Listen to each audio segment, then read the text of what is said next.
Luna Makes Toast by overlord-flinx. Toast. Salutations, my beloved sister Luna. I left this note here for you because, well, you looked so very at peace curled up against your pillow. You even had that little bit of drool at the corner of your lip. You know the one. The one you get when you have flighty dreams and so. I digress. It would have been a crime to have woken you up when you seemed so happy sleeping in. Regardless, I left this note to inform you on a few details for your day since I won't be able to tell you myself. Working the morning hours of the castle is no easy task, I remind you. Yet I have faith you will not falter. Check that the sun is aligned. Perform an alert check on the royal guards. Add a new layer to the magic barrier around the castle. Make sure that Ponyville's reports are properly organized for future viewing. Check if the changelings have finished making that statue of Queen Chrysalis flipping the bird at our castle. Do 50 wing-ups. Eat a hearty breakfast. That will cover the morning duties for you. I wish you the best of luck, sister. Also, be warned, due to lack of foresight, I allowed the morning chefs a day off today. If I had remembered you would be eating breakfast, I would have asked him to take his day off another day. However, I have faith in you, sister.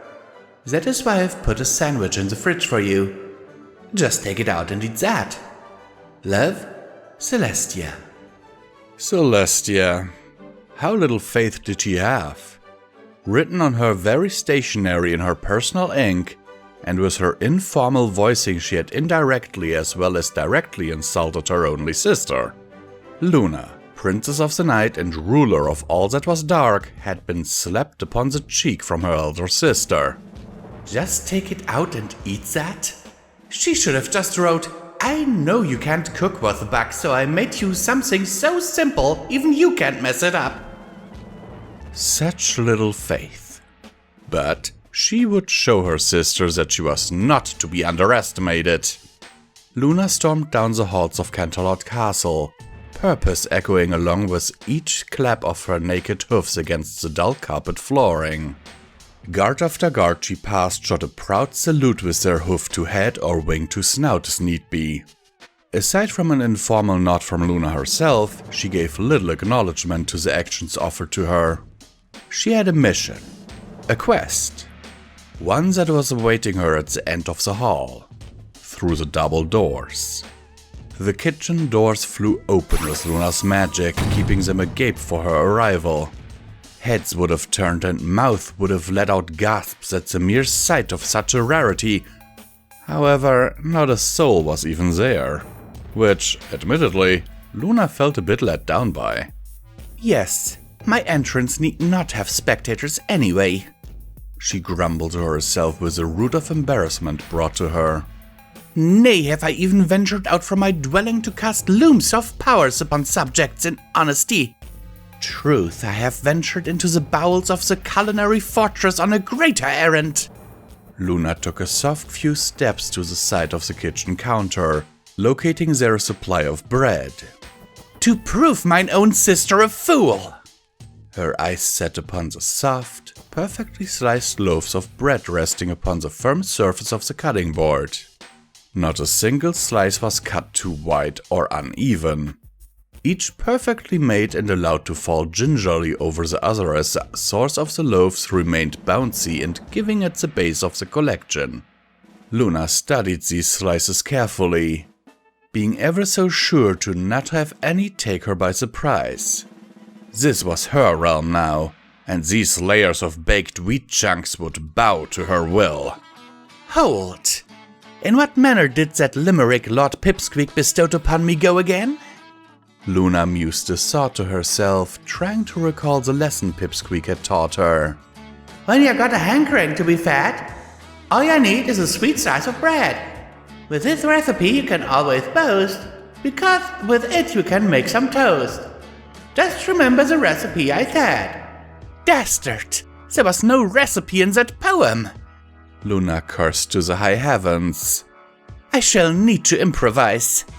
Looking about her collective of bread slices, she absorbed her surroundings in. Though Pip's poem offered her little, it did give her an idea. Toast. Yes, the most basic form of alchemy. The art of taking one thing and manipulating it through dark means to turn it into a new and vastly altered construct. If she could pull this off, Celestia would no doubt have to take back her root inclination. Luna took a slice of bread against her horn, impaling it at the crust before looking about the kitchen. To where has the royal chef placed the... Aha! Luna cut herself off as she spotted her desired target. The alchemy device! The toaster, as the commoners called it. Luna scraped her horn against the slot of the toaster and loaded her piece of bread into it as carefully as she could. She had seen that contraption burn even the hardest of tarts to a golden brown. She did not dare trifle with it for long. But this was important. Luna assessed the slice of bread over more, making sure it was just right inside the toaster's slot. Once she was sure, she clipped her hoof against the tap on the side, sending that brave, lone piece of bread into the depths of the device's coiling heat. Waiting. Luna did not blink once, watching as the dark slot of the toaster seared red with heat building up within it. Alchemy was such an interesting process, and yet it was also a long one. Surely, if Luna, Princess of the Night, blustered the power of the toaster, it would produce twice as much toast from the single slice of bread. Such was simple logic with magic. Thus, Luna sparked the hue of darkness from her horn and aimed a light twinkle to the heating toaster. Just enough. You just couldn't eat the sandwich, could you? Celestia, ruler of Equestria, sighed as she stood over the crumbled, charred remains of her throne room. The mass of Canterlot guards hustled from one side of the obliterated castle to the other, unsure of what they could even do as every brick laid in ruin with layers of black crust marked over every inch of them.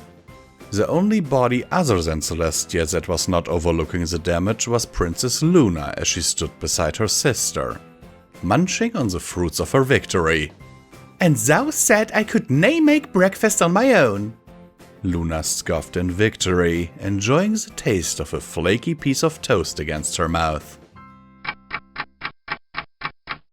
Hello and welcome back to another Comment Time with Visual Pony, where I will remind you that you can support Pony and Wolf Productions through the links down in the description below, or you could become a channel member to get exclusive download links of everything that we have produced here.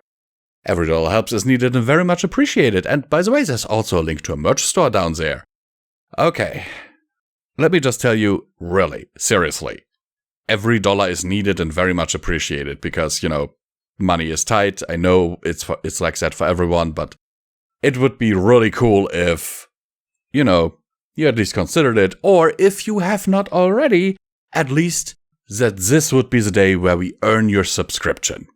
Because there's a little red button down under the video. If you see it, then you haven't clicked it yet, and that means you are not subscribed. Please subscribe, because according to Google Analytics, there are over 80% of you that do not actually subscribe to this channel. Why? What's wrong? Am I not nice enough? Anyhow, let's get into the meat of this story. Okay, I can kind of emphasize with Luna here, you know? You want to make stuff on your own, and you want to be able to do stuff, and then suddenly someone basically puts the soup in front of you while you wanted to make soup, or in her case, makes you a sandwich, even though you are 100% certain you can do it on your own. I know that feeling. When I was growing up, my dad didn't trust me with anything. So instead of, you know, maybe putting me into a cooking course, or, which by the way, I did later on my own, I chose to do home studies, not home studies, like cooking lessons in school. he was completely against it. He would have loved it if I had chosen French. I didn't want French. So I learned to cook that way, but before that, he wouldn't, pay money for someone to teach me cooking or teach me cooking himself.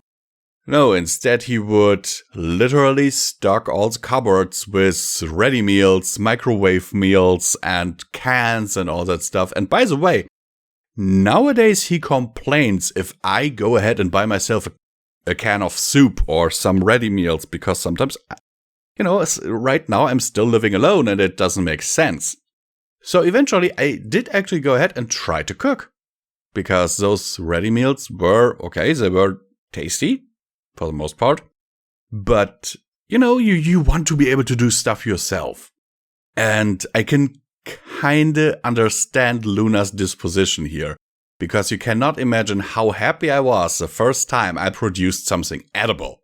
So with that said, I hope that you enjoyed this and that you will be here for the next video. As always, I hope that this video finds you well in body and mind. And with this, I'm signing off.